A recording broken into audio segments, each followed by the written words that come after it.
Hi అండి, please subscribe to my channel. మీకు కనుక వీడియో నచ్చినట్టయితే ప్లీజ్ లైక్ చేసి షేర్ చేసి కామెంట్ చేయండి. ప్లీజ్ ఫ్రెండ్స్, నన్నైతే సపోర్ట్ చేయండి. ఇదైతే ట్యూస్డే మార్నింగ్ లాగా అనమాట. ట్యూస్డే మార్నింగ్ వచ్చేసి ఇంకా అంత అంటే వినాయక చవితి ఫెస్టివల్ అయిపోయిన తర్వాత పాడ్యం అనేది జరుపుకుంటారు కదా అందరూ. అదైతే సండే వచ్చింది కదా, మా సైడ్ అయితే సండేనే వచ్చిందండి. అంటే సాటర్డే నిమజ్జనం అదంతా చేసేసారనమాట.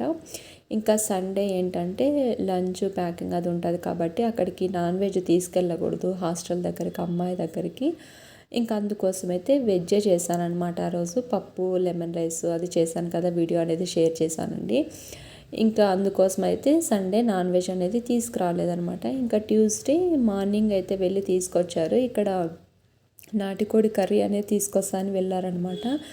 ఇంకా ఆలోపు అయితే నేను ఇంకా దానికి కావాల్సిన ప్రిపరేషన్స్ అన్నీ కూడా చేసేస్తున్నాను. ఫస్ట్ అయితే మసాలా అన్నది గ్రైండ్ చేసుకున్నానండి. దాంట్లోకి వెల్లుల్లి, పసుపు, కారం పొడి, ధనియాల పొడి, కొత్తిమీర, అల్లము వేసి మసాలా అనేది గ్రైండ్ చేసుకొని ఇలాగైతే ఆనియన్స్ అన్నీ కట్ చేసి పెట్టుకున్నాను అనమాట. ఇంకా తర్వాత ఈలోపు రైస్కి అనేది పెట్టేశానండి. అంటే లంచ్ కూడా ప్యాక్ చేసి ఇవ్వాలి బాబుకి.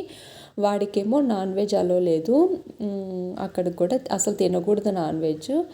ఇంకా అందుకోసం వాడికి లెమన్ రైస్ అయితే బాక్స్ కలిపేద్దామని చెప్పేసి అయితే రైస్ అనేది పెట్టేశాను. ఇంకో వైపు అయితే ఇంకా ఇక్కడ నాటుకోడి అయితే తీసుకొచ్చారు. ఇంకా ఇదైతే ఫస్ట్ కొంచెం పసుపు అనేది వేసేసి నేను ఒక 2 టైమ్స్ అయితే వాష్ చేస్తానండి. పసుపులో మనకి వాష్ చేయడం వల్ల అంటే వాళ్ళు కాల్చి అది చేస్తారు కదా, పసుపు వేసి క్లీన్ చేయడం వల్ల క్లీన్ అయిపోతుంది అనమాట.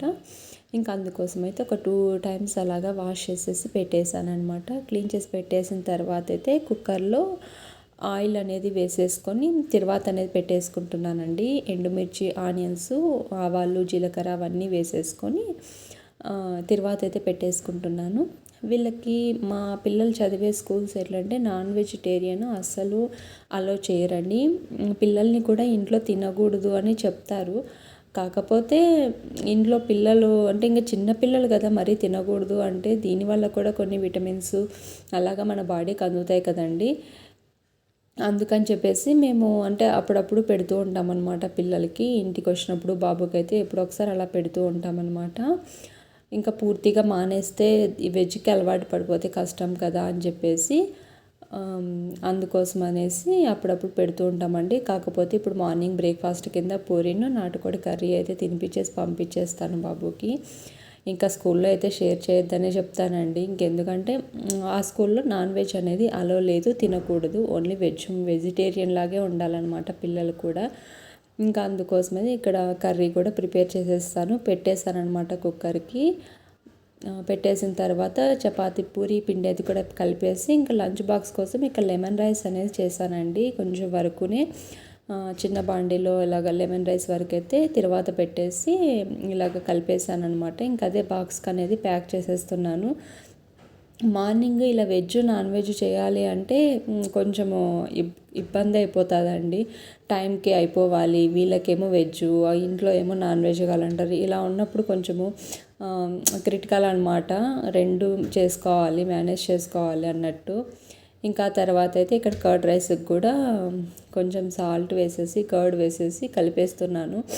అప్పటికే టైం అయితే ఆల్మోస్ట్ 7:50 అలాగ అవుతుందండి. ఇంకా టైం అయిపోతుంది. ఇంకా నేను పూరి కూడా చేయాలి, వాడు తినాలి, టైం ఏది అయిపోతుంది అని చెప్పేసి ఫాస్ట్గా అయితే చేసేస్తున్నాను అనమాట. ఇంకోవైపు అయితే స్నాక్స్ కింద ఇట్లా కస్టర్డ్ యాపిల్ అనేది పెట్టానండి. వాళ్ళకి స్నాక్స్ కింద ఏవో ఒక ఫ్రూట్ అయితే కంపల్సరీ పెట్టాలి. జంక్ ఫుడ్ నాట్ అలౌడ్ అనమాట. ఫ్రూట్స్ లేదంటే డ్రై ఫ్రూట్స్ కానీ ఇలాగ ఏదో ఒకటి హెల్తీ ఫుడ్డే పెట్టాలన్నమాట. ఇంకా అందులోనే లంచ్ కర్రీస్ కానీ వెజిటేబుల్సే ఉండాలండి. ఆల్మోస్ట్ వెజిటేబుల్స్ కర్రీసే ఉండాలి వీళ్ళకి. ఇంక ఇవాళ శనగిత్తనాలు అన్నీ కూడా వేసి లెమన్ రైస్ చేశాను కాబట్టి సరిపోతుంది. ఇంక ఇక్కడైతే పూరి కూడా చేసేసానండి. ఇంకా వాడికి మాత్రమే అంటే వాడికి మటుకు మాత్రమే చేసేసాను ఫస్ట్. ఇంకా తర్వాత అయితే విజిల్ వెళ్ళిపోయిన తర్వాత చికెన్ మసాలాను కొంచెం గరం మసాలా వేసి ఫైనల్గా కొంచెం కొత్తిమీర అనేది వేసేసాను. చికెన్ కర్రీ కూడా రెడీ అయిపోయిందండి. ఇంక ఇలాగైతే ఉంది. టేస్ట్ మొత్తం స్మెల్ అయితే చాలా బాగా వస్తుంది. టేస్ట్ కూడా చాలా బాగుంటుందన్నమాట.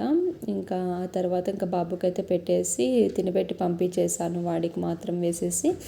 ఇంకా ఆ తర్వాత అయితే మేమంతా బ్రేక్ఫాస్ట్ చేసిన తర్వాత అయితే ఇంక ఇవాళ రాగి పిండి అనేది అయిపోయి వచ్చిందనమాట. ఇంకా రాగులు అయితే నేను ఇలాగ వాష్ చేసి ఎండబెట్టేద్దామని చెప్పేసి అయితే రాగులు కొన్ని తీసుకొని ఒక 2-3 టైమ్స్ అయితే వాష్ చేసేస్తానండి. ఆల్రెడీ నేమిన రాగులే, అంటే నేమితే మనకి స్టోన్ రాళ్ళు ఇవన్నీ వస్తాయి కదా, అవైతే వెళ్ళిపోతాయి కదా. ఆ తర్వాత నేనేం చేశానంటే ఇలా రాగులు అనేది వాష్ చేసి ఎండబెట్టుకుంటానండి. చాలామంది అలాగే డైరెక్ట్గా ఎండబెట్టేసుకుంటారు. నేనేంటంటే నేను రాగి మాల్ట్కి కూడా యూస్ చేస్తానన్నమాట ఈ పౌడరు, రాగి పౌడర్ అనేది. అందుకోసం అని చెప్పేసి నేను ఎప్పుడు కూడా ఇలాగా వాష్ చేసేసి ఇలాగా, అంటే మనకి ఇలా హోల్స్ ఉన్న గిన్నె వస్తుంది కదా, దాంట్లో పెట్టేసామంటే వాటర్ అన్నీ కూడా డ్రై అయిపోతాయి.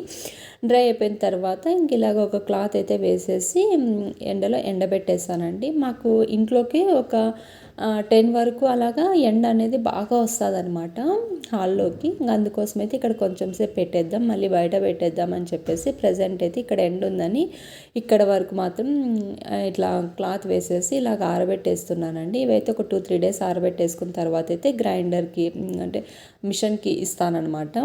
అది పౌడరు మనకి రాగి మాల్ట్కి కానీ రాగి ముద్దకి కానీ రాగి రొట్టికి చాలా బాగుంటుంది.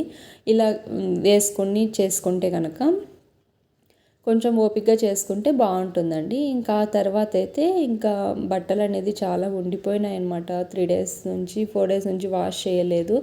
ఇంకా అవన్నీ కూడా ఇక్కడ తీసేస్తున్నానండి డ్రమ్లో నుంచి. అయితే నానబెట్టేసి ఉతకేద్దామని చెప్పేసి అయితే ఇలాగన్నీ తీసేస్తున్నాను. యూనిఫామ్స్ ఇంకా అన్నీ ఉండిపోయినాయి అనమాట. ఇంకా అవన్నీ వాష్ చేసేస్తానమాట. Thank you for watching. Bye bye. నచ్చితే కనుక లైక్